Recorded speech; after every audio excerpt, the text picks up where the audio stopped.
Hey everybody, Josh for Populi here, and you cannot get a 30,000-foot view of a student. They're too small. That said, zooming out a little bit can be helpful when you're dealing with students in a course. That's why we have summaries for students in courses, more of a 300-foot view of their grades and attendance. This video is going to be most useful for faculty, teaching assistants, and advisors. But academic admins and registrars can access these summaries as well. Also, advisors can see this information, but with much of it, they can't make changes. We'll let you know where they can. Where is this summary? You can get there from the course or from the advising tab on a student profile. On the course, go to the roster, then click on any student name. There's the student summary. For the advisor, on the advising tab, under the advised students table, you'll go down to that student and click on their name, and then on the resulting page, you'll find the term, and then on that term, you can click on the course there. That's the student summary. However you get there, in the middle, we can switch views between assignments, attendance, lessons, and discussions. Over on the right, you've got info and flags.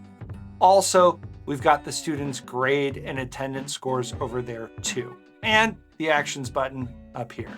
Most of the important stuff happens right here in the middle. We're looking at assignments, and you can see all of the students' assignments. Those are represented on a graph up here with the generalized scores of other students in the class as a gray mass for comparison.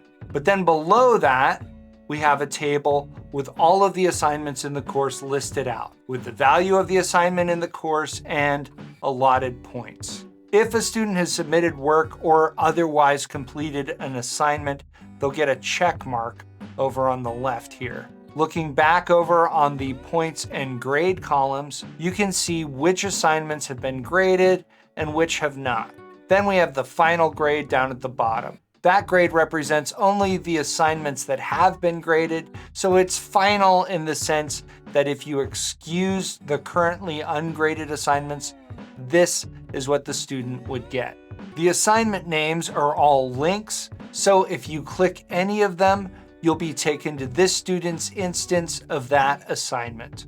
Naturally, on things like a file type assignment, say where a student has uploaded a paper, that work is there for you to review. There's also that link to the final grade and attendance down at the bottom. At the top of that assignment table, we've got an Edit Grades button. This turns the table into a mini grade book just for this student. You can enter point values here and edit existing grades. As on the grade book, you can even enter an E to formally excuse an assignment. Once you're all done, click Save to lock those changes in. Okay, moving on. We can switch to the attendance view up here. Again, we get a graph displaying attendance taken for this student throughout this course, with the gray mass of other students there for comparison. Below that, we get a table of all the attendance events for which attendance has been recorded. We have the date and time of each event, the name given to the meeting, this student's status for that event, and any notes that you might have taken related to the student's attendance. Then we have the running tally of the student's attendance percentage as of each event. In other words, this isn't their attendance percentage for this event, it's their percentage for all class meetings when attendance for this class was taken. And that culminates in the student's final attendance. Again, the events are linked, so you can go to specific attendance events if you need to. And there's a link to the final grade and attendance view down at the bottom. This table is editable as well, so you can adjust a student's status on events for which attendance has been taken, add notes to past events, and so on. It's worth remembering that attendance notes are only visible to you and other faculty on this course, and your admins. Students don't see those. And when you've made your changes, you can click Save to lock those in. If we click over to the Lessons view, we get a graph of this student's participation in lessons. And right here, we're gonna flip over to some more realistic looking data so that you can get an idea of how this will probably look on your course. The graph is looking at the time spent on lessons by date, and then the colors are representing various lessons. So if a student spends time on 2 or more lessons in a single day, you can see that distinguished by different colors for each lesson. On the table, we've got the lessons, percent of each lesson completed, and then the time spent on each lesson. The lesson names are clickable and they take you to the lesson. That's useful, but boring. Unlike what happens when you click the percentage completed. It takes you to a dialogue. That's exciting. That gives you a further breakdown of how the student spent time on those lessons, minutes spent on various lesson pages. And if you click on an uncompleted lesson percentage, you have the option to actually edit the student's completion.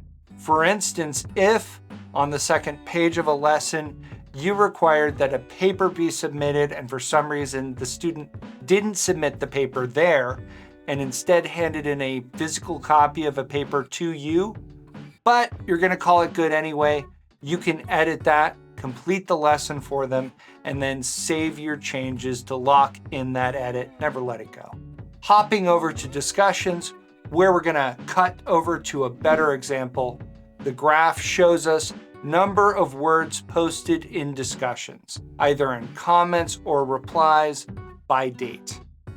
On the table, we have the topic for each discussion, and if the discussion is attached to a lesson, that'll be indicated in this column. Then we've got stats. This column is the number of comments for each discussion. We've got the number of replies by discussion, then the total number of words posted in comments and replies in each discussion. And after that, the average number of words posted per comment or reply. Then we've got the totals for each of those along the bottom here. Okay, let's have a look over to the right to the Info tab. If they have 1 or more advisors, those will be listed over there. If you're faculty or an administrator, a lot of the things that you can do here are just the things you can already do over on the roster. For instance, you can edit the student's enrollment by clicking right here. We list the delivery method and pass-fail status for each student. Then you can edit the credits and hours. And you can edit course notes or add them here. Students cannot see course notes you make about them, but other faculty and administrators can see and edit those. Transcript note, this is something that your academic admins and registrars will deal with, and we'll come back to this at the end of the video. We're gonna switch over to a different student profile to look at flags. Flags are a way to indicate danger areas for a student. Those are mostly for advisors to manage, and we have a couple videos that deal with flags. The basic idea of flags, they alert advisors and others about an issue with a student that may need to be addressed. All of those flags relevant to this course show up here. A student might have automatic flags. Say if they have an assignment grade that falls below a threshold that your institution has set, or a problem with their attendance. They might also have manual flags. Those would be flags set here by faculty or advisors or admins. And speaking of flags, let's look back up at actions. You can flag students here or email them. If you select email, you get Populi's email interface. If you select flag student, then you can create a flag. If a student has more than one advisor, you can select to which advisor this should be assigned. Then you can set the flag to either yellow, that's less severe, or red, more severe, and add any details about why you're flagging the student.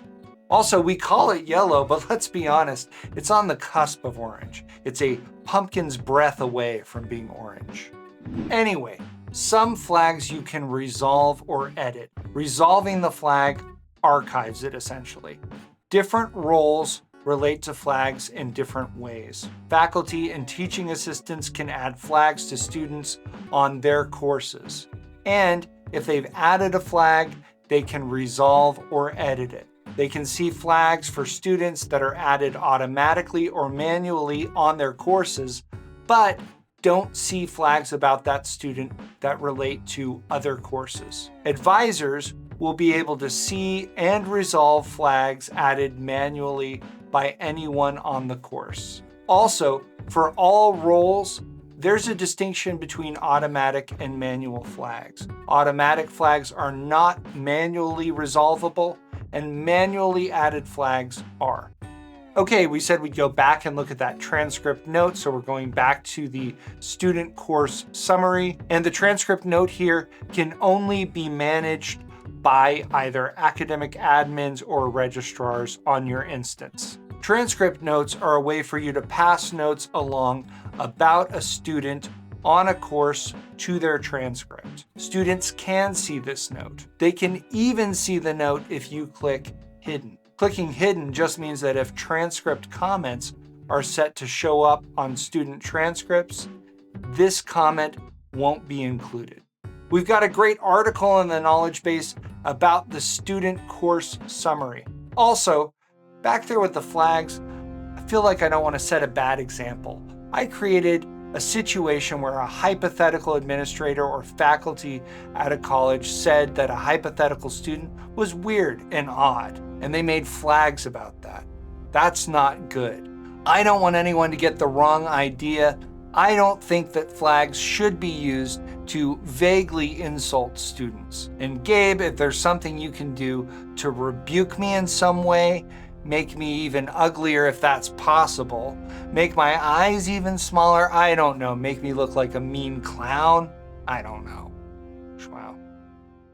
Also, if you want to explore more training options, you should be aware of our focus sessions. These are 1 hour long training sessions that take place over Zoom. You and several other Populi users meet up with a Populi support rep, you get a little training, and then get to ask questions. We have a rotating sequence of topics, so if you miss a session on something like admissions or billing, don't worry, it'll be rolling back around. You can get to the focus sessions by going to the knowledge base, clicking on release notes and announcements, then clicking into focus sessions. We've also popped a link directly to the focus sessions down in the description. I've been Josh for Populi. You've been great. Thanks for watching.